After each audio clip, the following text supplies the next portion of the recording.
pour une scène d'action dans les rues d'Avignon. Aujourd'hui, une centaine de personnes s'activent sur le tournage de L'Immortel. C'est le 4e film de Richard Berry.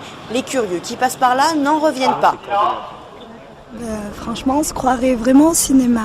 Absolument, on s'y croirait. Maintenant, on va essayer de retrouver cette scène dans le film. Pour cette scène, un kidnapping, une trentaine d'Avignonnais font de la figuration. Ils vont faire soit les passants à pied, c'est-à-dire on a tout orchestré, donc quand les gens tirent, ils doivent regarder ce qui se passe comme ça se passerait dans la rue. Et autrement, ils circulent avec leur voiture, ils la garent, etc. Ils s'arrêtent comme s'ils voyaient, comme si on attaquait un fourgon. Voilà, moi je conduis cette voiture-là et je freine juste derrière au dernier moment. Les scènes d'action, c'est des scènes variées, puis on passe la journée et on s'ennuie pas, quoi. Certaines productions, on s'ennuie plus parce qu'il y a beaucoup plus de moments d'attente, et celle-ci, c'est pas le cas, donc c'est toujours mieux. Entre chaque prise, pourtant beaucoup d'attentes, Oscan est figurant pour la première fois. Hier, il était un stit, aujourd'hui, un passant qui passe. Oui, il faut avoir des bonnes chaussures, voilà, il faut être patient, il faut être cool et attendre, quoi.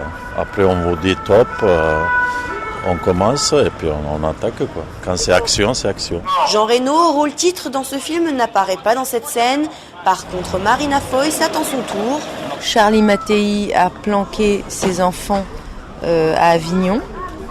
Et donc moi, comme je suis à la recherche de ce fameux Charlie, je suis sur la piste des gosses. Et donc je vais assister à la fusillade de la nana qui est censée protéger ses enfants. Une grosse production comme celle-là, 22 millions d'euros en tout, donne l'occasion à certains de faire des travaux pratiques. Eh bien, comment ça se passe une scène d'action?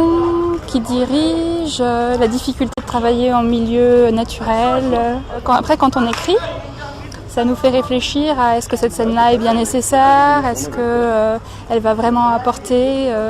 Combien elle va coûter? Ce vendredi, l'équipe du Polar s'installe dans l'ancienne prison Sainte-Anne.